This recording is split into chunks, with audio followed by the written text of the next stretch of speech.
Well, forgive the wind noise if it shows up on here, but we're having a winter storm. I don't know, having some wind advisory for the next couple days. But wouldn't you know it, when I thought everything was getting about buttoned up, I step back, got a big hole missing here. Turned out I had a radiator tube that had punctured a hole. Either I cleaned out all the gunk that was clogging the hole and it created a leak or something. So figured while I had it here and not on a street in Seattle, I'd take the chance to clean up the whole water neck housing, get rid of some of the surface rust. I wish I could get some of this oil and crap off here, but I'll probably wait till I get another motor and rebuild this one.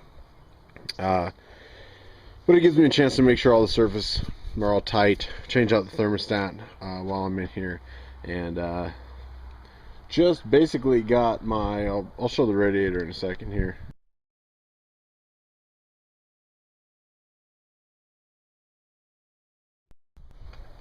I mean, see in there, he pulled some of the fins aside and soldered up that tube that runs through there.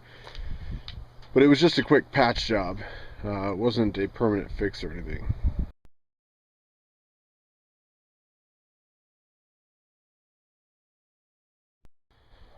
And essentially, I'll probably have to do some of this all again in a couple weeks.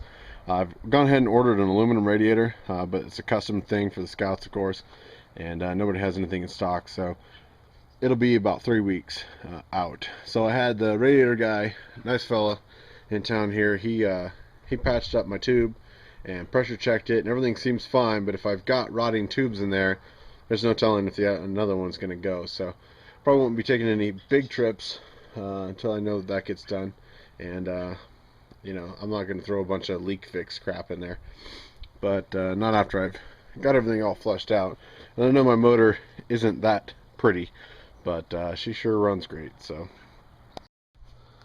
part of the water neck housing, I know you guys are probably sick of me talking about rust removal, but these are notorious, if I can get the light in there, for just rust scaling off.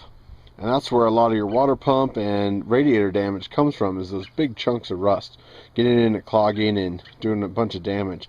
So no one's really had a good solution for that. You can buy new ones, but these things are expensive and they're hard to find, and you got to source them out. So I'm trying the old vinegar solution, see if I can soak in and get rid of some of that surface rust inside there.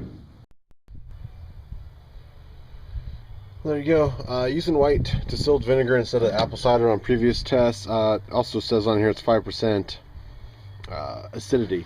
Now I have looked into that a little bit more from all the comments I've gotten in some of the videos, and actual vinegar is much higher. You can get pickling vinegars. I haven't seen them in the store, but I imagine you can get them at specialty stores. Pickling vinegars that are like 40-50% acidity.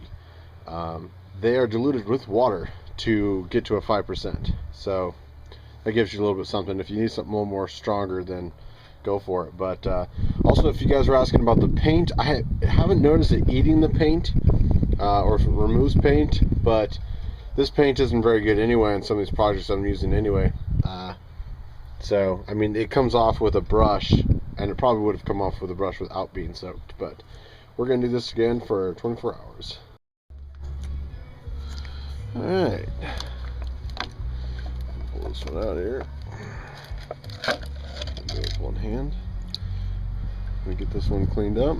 See how this one works. This one was pretty gnarly.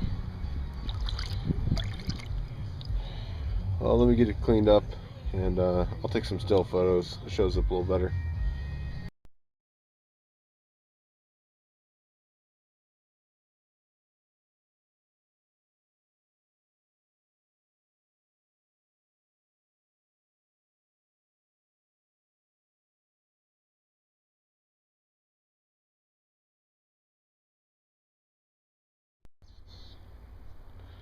Alright, well, we got the radiator back in, water necks, just light coat of Hammerite on there. Got it up to temp 190, and I think I'm going to wait till I get my aluminum radiator, and then we're going to find out if a nice vinegar or water solution will clean out the inside system really nicely. That's about it. We'll show you. Decided to put on my new fuel filters, and see how bright and shiny those are. compared to these, which almost are dirt color.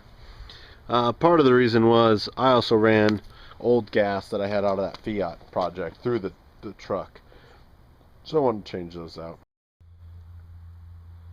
I did want to update you on the body mounts. I told you that it might give you a slight body lift, and it actually did enough that you can see on here that the fan shroud was hitting the fan.